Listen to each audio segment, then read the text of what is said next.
Okay, let's unpack this a bit.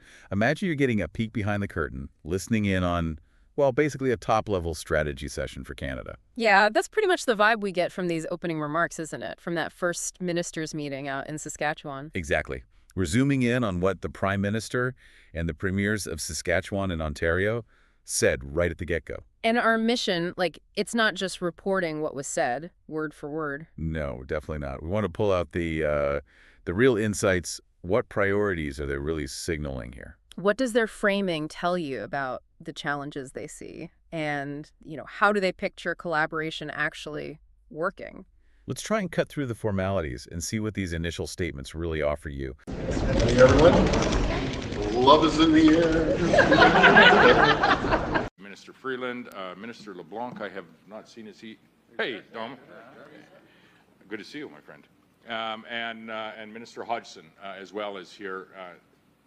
Thank you very much for joining us. And I want to welcome all of my colleagues, premiers around the table. Some new faces around the table for us, but many of them, and in particular Doug and Francois, we've been sitting around the table for a long time. Some of our constituents might say far too long, but I would disagree with them. About where things stand with Canadian governance and, well, ambition right now. It's like a snapshot from the very top, right? I mean, opening remarks, they're carefully put together. Yeah, absolutely. So every little mention, every phrase, it kind of gives us clues about what they want the main conversation to be about.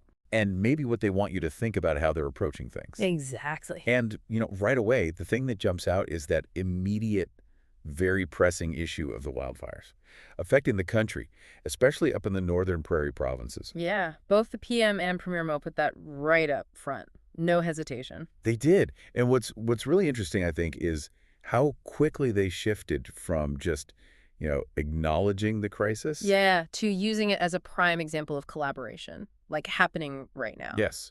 It wasn't just, oh, there are fires. It was a detailed shout out to how provinces, even other countries, were pitching in resources. Premier Mo listed specifics, didn't he? Quebec, Nova Scotia. BC, the territories, New Brunswick. Yeah, I named them. And the Prime Minister added more resources coming into Western Canada from, Alaska, Oregon, Arizona even. Wow, that far afield. Yeah, and they highlighted the Canadian Armed Forces, too, helping with evacuations. And the scale of that is just huge. Premier Ford mentioned, 30,000 people evacuated? 30,000. Yeah. And they made the point, too, that this support, it goes both ways. Canada and the provinces, they've sent help out before in other crises. Right, it's reciprocal. That idea of reciprocal support, that ability to act as, and this was a direct quote, more than a sum of our parts. Ah, yeah, I caught that too. That seems to be the kind of foundational spirit they really wanted to underline right at the start of these talks. It suggests they're almost using crisis response as a model, maybe, for national unity, for cooperation on other more complex stuff down the line. That's a good way to put it. Okay, so they've shown they can pull together, mobilize effectively in a crisis like the wildfires. Right. The question then becomes, can they bottle that same energy, that same spirit, and apply it to those really big long-term national goals? And Premier Mo actually pinned some specific ambitions directly on the Prime Minister. He did. Those high-level goals. Canada becoming the strongest economy in the G7. And a global energy superpower. Big claims. And Premier Ford jumped in to clarify that energy superpower means of all forms. Which feels deliberate, doesn't it? Trying to bridge the gap, maybe? Covering traditional resources and renewables? Yeah, it seems like it. The implication, anyway, is that hitting these kinds of massive economic targets needs that exact same level of collaboration they just pointed to with the fires. It's interesting, though, how they connect that immediate, very practical cooperation during an emergency directly to these huge, more abstract, long-term economic visions. Yeah, it does make you wonder how easily that crisis-driven unity translates when you get into complex policy debates where, interests might not align quite so neatly. That's always the challenge, isn't it? Moving from, shared immediate need to shared long-term strategy. Mm-hmm. And the Prime Minister, he seemed quite keen to place this meeting in a historical context. He pointed out it was the first ministers' meeting in Saskatchewan in 40 years. 40 years, yeah. He noted the last one was Prime Minister Mulroney back in Regina. That gap alone, 40 years, kind of says something about how often these big, formal federal-provincial meetings actually happen. Right. It highlights that getting everyone around the same table, it's not always a regular thing, even if that was the intention sometimes in the past, like meeting annually. He also specifically linked this meeting back to 1985. Ah, yes. The lead up to the free trade agreement with the U.S. Exactly. And he framed that whole earlier process, that integration, as something that brought, great prosperity. And that historical nod referencing the U.S. trade deal, it's pretty crucial, isn't it? How so? Because it perfectly sets up the main economic theme they seem to be pushing for this time, building one Canadian economy, as the PM put it. Ah, I see. So he's drawing a parallel.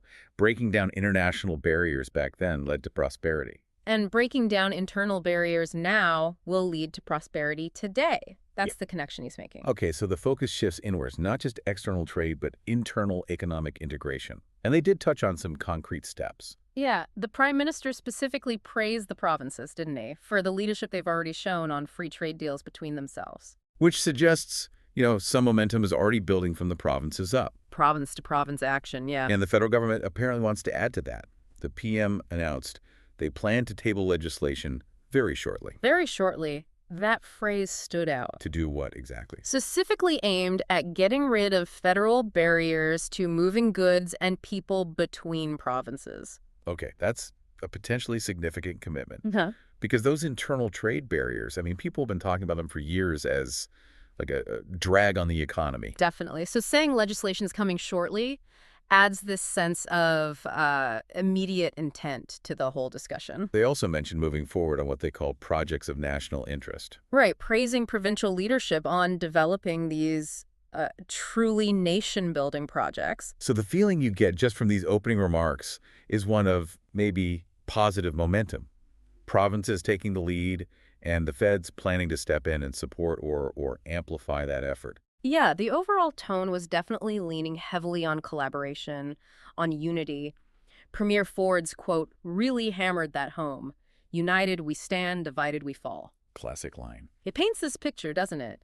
Leaders aiming for a shared vision, trying to map out a cooperative path to actually get there. So, okay, let's pull this together. What does it all mean for you listening in?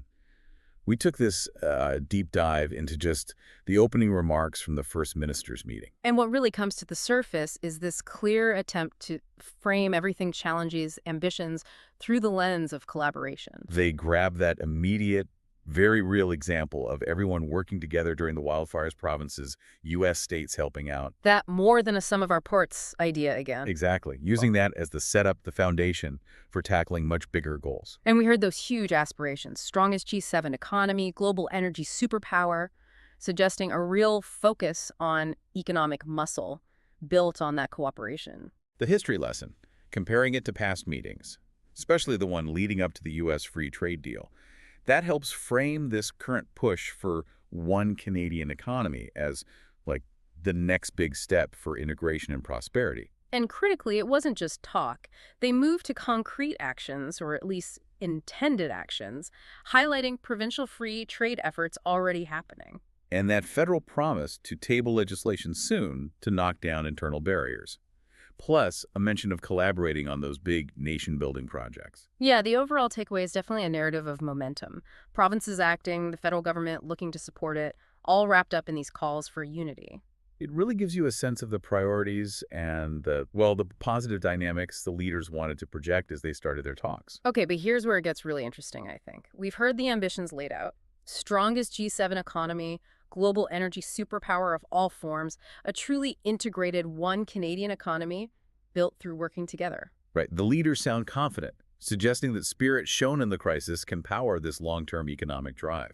Which brings up a pretty important question, doesn't it? When you think about the, let's be honest, often complex history of federal-provincial relations. Definitely complex. And just the sheer scale, the potential costs involved in these massive economic goals. What are the most significant unstated challenges? What potential disagreements or really difficult trade-offs might be lurking just beneath the surface of all this expressed goodwill and unity? And ultimately, how might those hidden factors impact the actual tangible results that you end up seeing?